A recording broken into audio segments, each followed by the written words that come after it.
জয় গুরু জয় মা। শ্রী শ্রী ঠাকুর গুরু মহারাজের রাতুল চরণে আর অনন্ত কোটি প্রণাম জানাই। আজকের ভিডিওতে আমরা শ্রবণ করতে থাকব যে পুত্রদা একাদশীর মাহাত্ম্য কথা।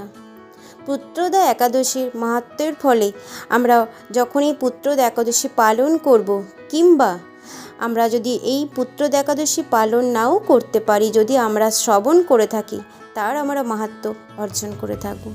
এই পুত্রদা একাদশী কী বা তার মাহাত্ম্যই কী, তা আমরা জানতে থাকব এই ভিডিওতে। চলুন কথা না বাড়িয়ে পুত্রদা একাদশীর মাহাত্ম্য কথা আমরা শ্রবণ করতে থাকি। একদিন মহারাজ যুধিষ্ঠির ভগবান শ্রীকৃষ্ণকে জিজ্ঞাসা করলেন, হে প্রভু, শ্রাবণ মাসের শুক্লপক্ষের একাদশীর নাম কি, তা কৃপা করে আমাকে বলুন। তখন শ্রীকৃষ্ণ যুধিষ্ঠিরের এই কথা শুনে বললেন, হে মহারাজ, এখন আমি সেই পবিত্র ব্রত মাহাত্ম্য বর্ণনা করছি, মনোযোগ সহকারে তা আপনি শ্রবণ করুন। আর ইয়ে শোনা মাত্রই বাজপেয় যজ্ঞের ফল লাভ হয়। প্রাচীনকালে দ্রাপর যুগে শুরুতে মহিজিৎ নামে এক বিখ্যাত রাজা ছিলেন। তিনি মাহিষ্মতি নগরে রাজত্ব করতেন। কিন্তু দুঃখের বিষয় কি জানেন? এই যে তার মনে বিন্দুমাত্র সুখ শান্তি ছিল না, কেননা তিনি ছিলেন অপুত্র। পুত্রহীনের ইহলোক পরলোক কোথাও সুখ হয় না। এইরূপ চিন্তা করতে করতে বহুদিন কেটে গেল, কিন্তু তবুও পুত্রমুখ দর্শনে রাজা বঞ্চিতই রইলেন। নিজেকে অত্যন্ত দুর্ভাগা মনে করে রাজা চিন্তাগ্রস্ত হলেন। প্রজাদের সামনে গিয়ে বলতে লাগলেন, হে প্রজাবৃন্দ, তোমরা শোনো, আমি এই জন্মে তো কোনো পাপ কাজ করিনি, অন্যায়ভাবে আমার রাজকোষ বৃদ্ধি করিনি, ব্রাহ্মণ বা দেবতাদের সম্পদ কখনো হরণ করিনি, উপরন্তু প্রজাদেরকে পুত্রের মতো পালন করেছি, ধর্ম অনুযায়ী পৃথিবী শাসন করেছি, দুষ্টদের যথানুরূপ দণ্ড দিয়েছি, সজ্জন ব্যক্তিদের যথাযোগ্য সম্মান করতেও কখনো অবহেলা করিনি। তাই হে ব্রাহ্মণগণ, এই প্রকার ধর্মপথ অবলম্বন করা সত্ত্বেও কেন আমার পুত্র লাভ হলো না, তা আপনারা কৃপা করে অনুসন্ধান করুন।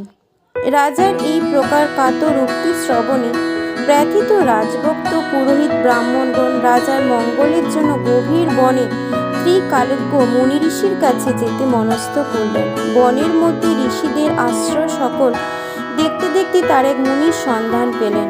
তিনি দীর্ঘায়ু, নীরব, নিরাহারে ঘোর তপস্যায় মগ্ন ছিলেন। সর্বশাস্ত্র বিশারদ, ধর্ম তত্ত্বজ্ঞ ও ত্রিকালজ্ঞ সেই মহামুনি লোমশ নামে পরিচিত।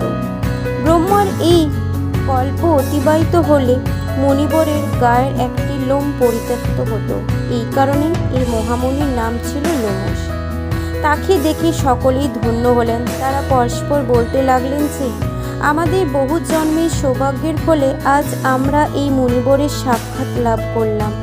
তারপর ঋষিবর তাদের সম্বোধন করে বললেন, কী কারণে আপনারা এখানে এসেছেন এবং কেনই বা আমার এত প্রশংসা করছেন, তা স্পষ্ট করে আপনারা বলুন।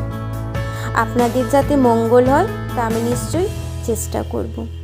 ব্রাহ্মণেরা তখন বললেন, হে ঋষিবর, আমরা যে উদ্দেশ্যে এখানে এসেছি তা আপনি কৃপা করে শুনুন।